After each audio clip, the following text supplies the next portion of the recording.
very tempestuous and fateful moment that is being lived through in Montgomery, Alabama today. I am suggesting that while the organist plays the prayer hymn through very quietly twice, may we each in his own way deal with what is involved for us all by thought, by meditation, and those who pray by prayer.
You cannot, by willing it, alter the vast world outside of you.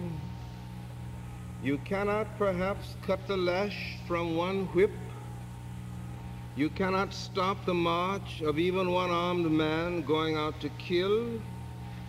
You cannot perhaps strike the handcuff from one chained hand. You cannot even remake your own soul that there shall be no tendency to evil in it. The great world rolls on and you cannot reshape it. But this one thing only you can do. In that one small, minute, almost infinitesimal spot in the universe where your will rules, where alone you are as God. Strive to make what you hunger for real. No man can prevent you there. In your own heart, strive to kill out all hate, all desire to see evil come even to those who've injured you or another. What is weaker than yourself, try to help. Whatever is in pain or unjustly treated and cries out, say, I'm here. I, little, weak, feeble, but I will do what I can for you. This is all you can do, but do it. It is not nothing. And then this feeling came to me, a feeling it is not easy to put into words, but it was like this. You also are a part of the great universe. What you strive for, something strives for, and nothing in this universe is quite alone. You are moving on towards something. We come now to the end of our thinking together about community. The journey is not complete,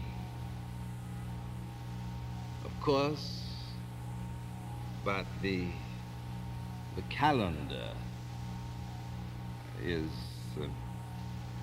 relentless. We have been thinking about community as the experience of wholeness of inner togetherness, of that moment when any particular expression of life actualizes its potential. And we have been suggesting that community in this sense is intentional, not in any metaphysical sense, but intentional in terms of the fulfillment of the process of which the particular life is an expression. And this kind of intent is interpreted by me as being also a precious ingredient in the will of God. And this intent expresses itself in the creation myths of the race, in the community of innocence. It expresses itself in man's experience as a creature rooted and grounded in nature, a child of nature. It expresses itself also in the dreams of men, and the prophetic dreams, in those far-flung, staggering aspirations that go to make up the structure of reality for the individual who sees the totality of life as something that is whole, as one lung through which the living God breathes.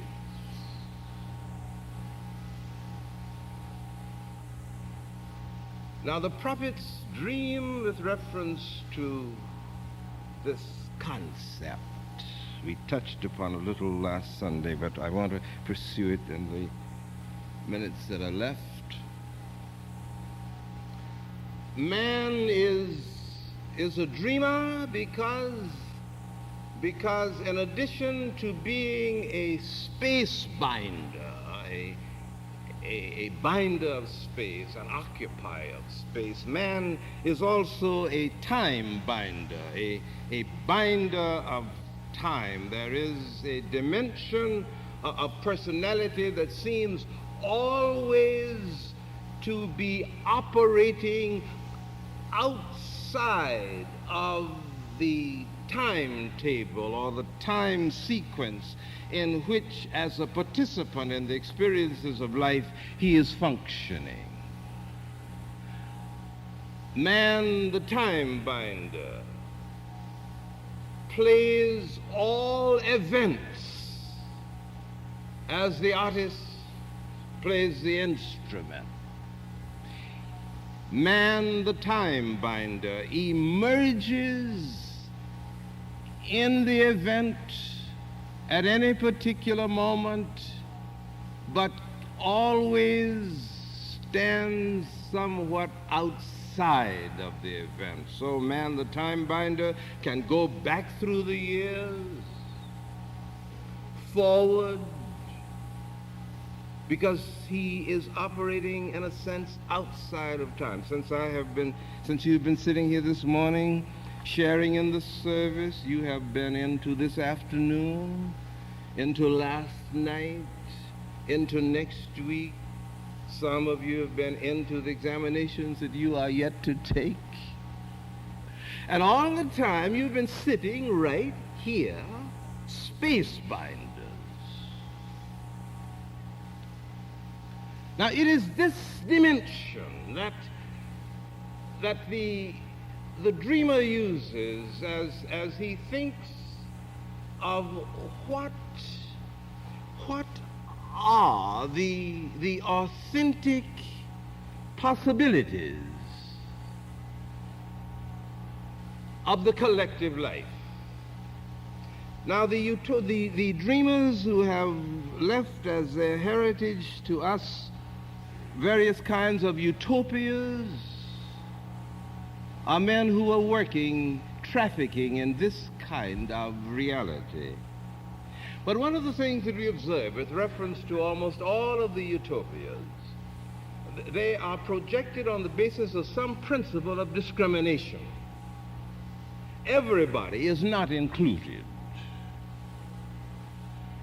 The dreamer thinks in terms of those people who are congenial to his interpretation of the meaning of life, those who fit into that which seems to him to be the best and significant. Whether the dream is that of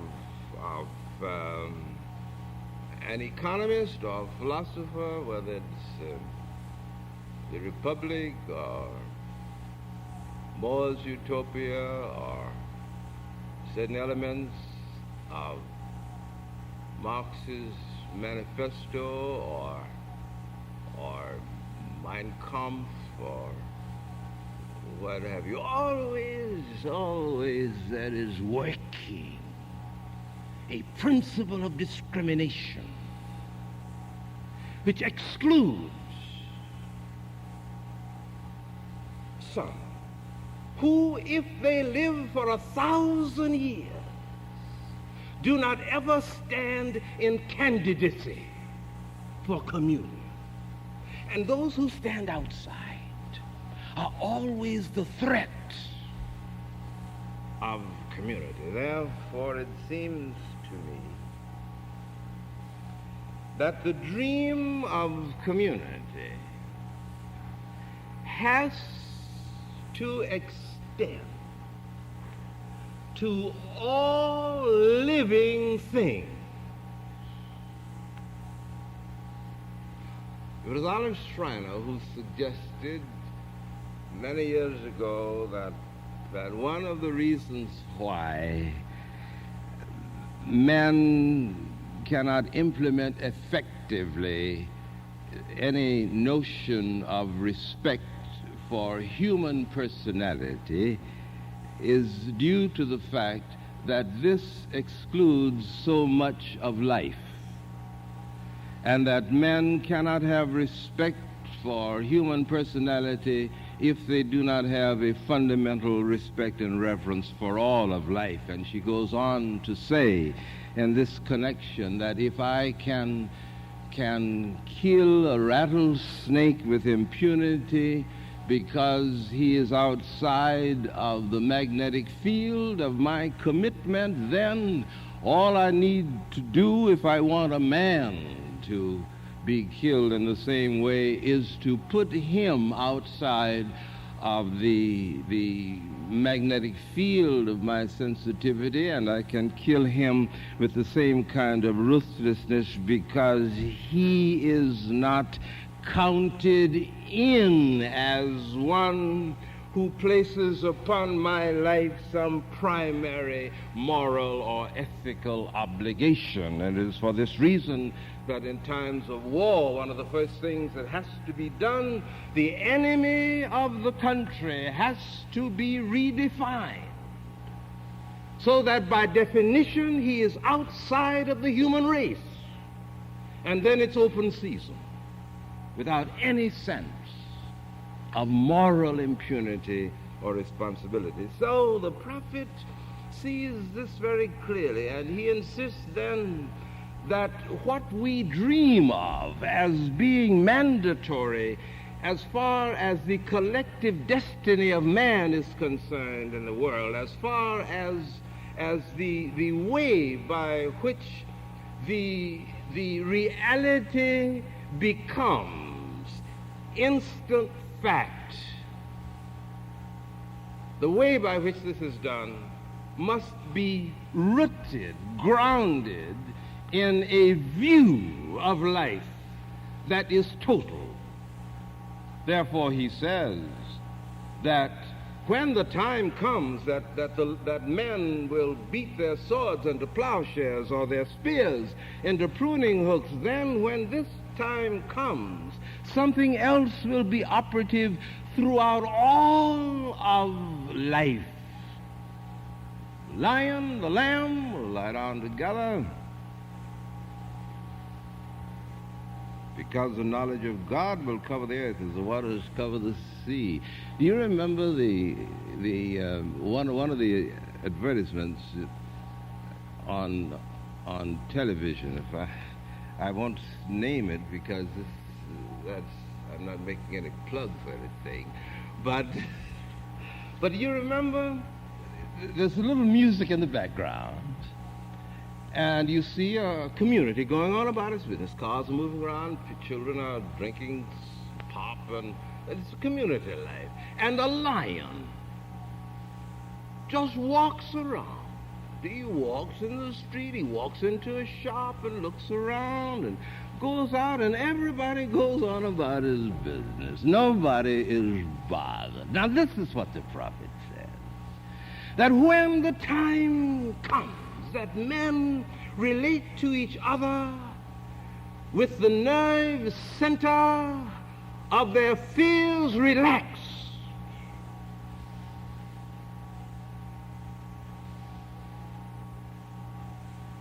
the validity of this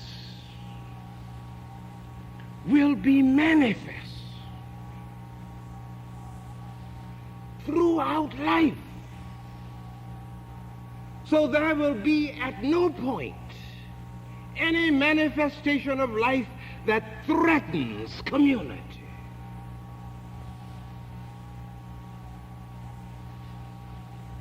Now, this is the dream. And it is for the maintenance and the furtherance of life at the highest level. And for the human being, this is a level of spirit. And it also means that the individual is committed to the maintenance and the furtherance of life at its highest.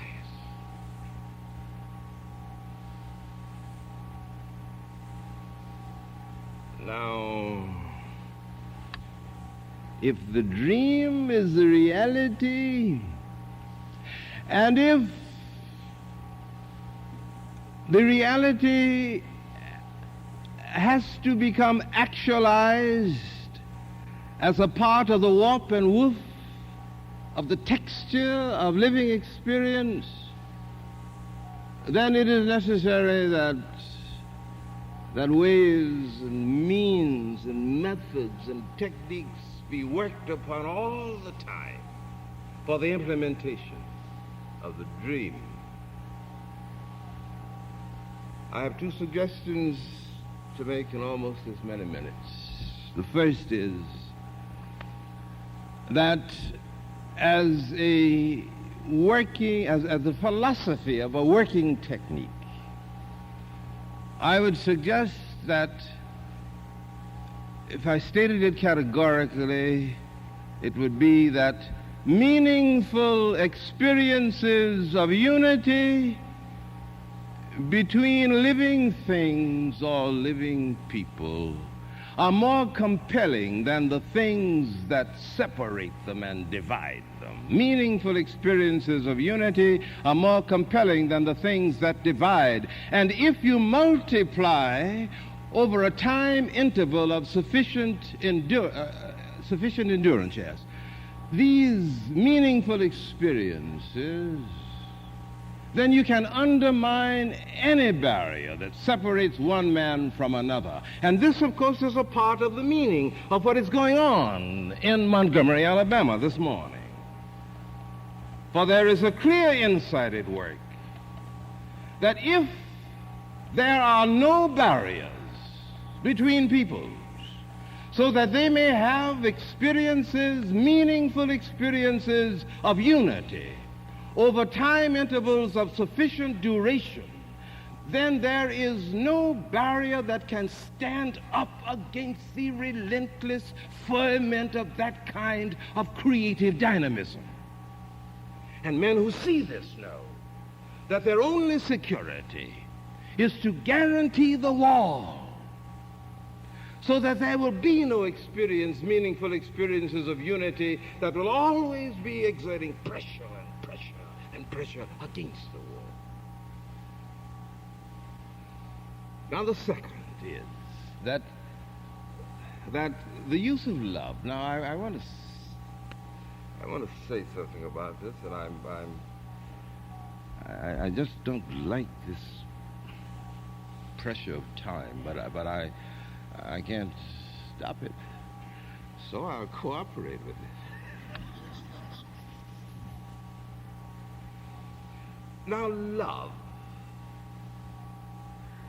Love, of course, means the maintenance and the furtherance of other lives at their highest level. Of course it means that. But you see, we may deal with it in two dimensions. I may deal with it as that to which I am personally committed. I may make this commitment my way of life, my expression of life. Now, this is the insistence of all ethical religions, that the individual must be involved. But there's a second way by which we deal with this.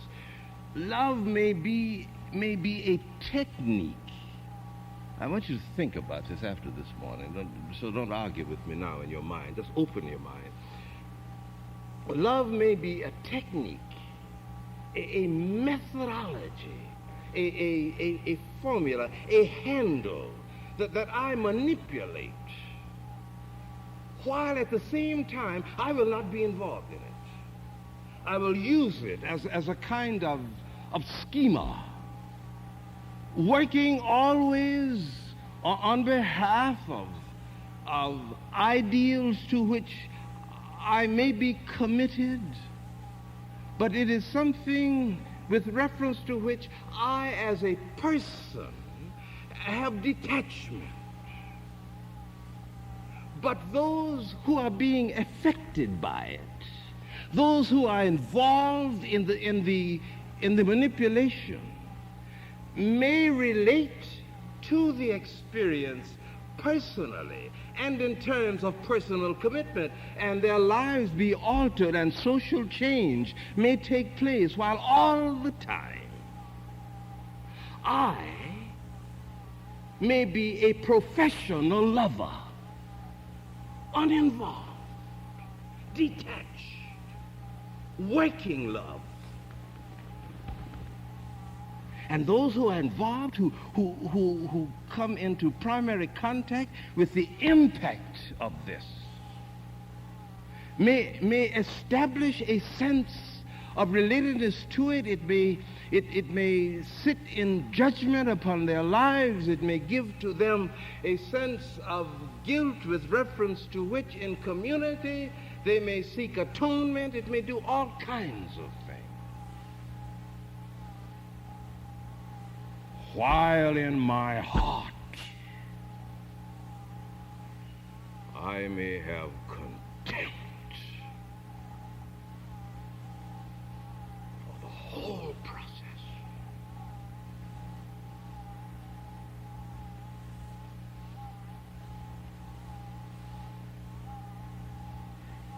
This is the peril. And this is the great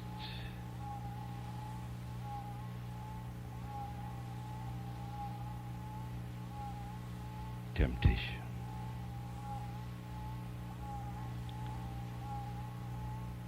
Of the Christian church.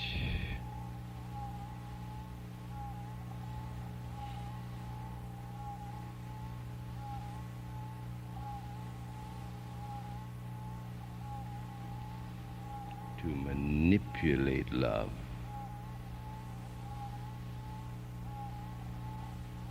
as that which is effective and instrumental in bringing the kingdom of God, while the church itself may have no private stake in so great a fulfillment of the will and the purposes of God.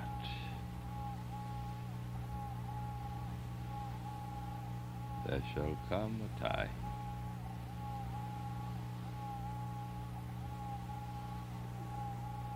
when the lion and the lamb will lie down together, when the little child will put his hand over the hole of an ass, and the ass will relax his self-regarding impulse and not sting the child. When men shall beat their swords into plowshares and their spears into pruning hooks,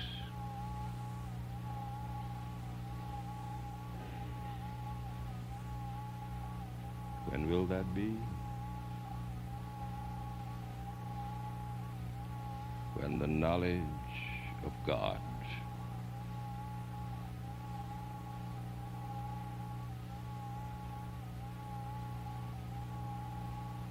covers the earth as the waters cover the sea. And somehow, may we be inspired to anticipate that time in the place where we live and work and think and love and play. This is all we can feel, our Father.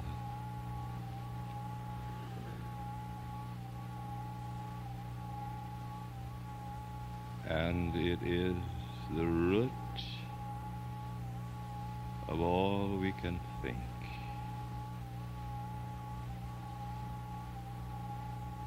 The rest is in thy keeping. O love of God, love of God, love of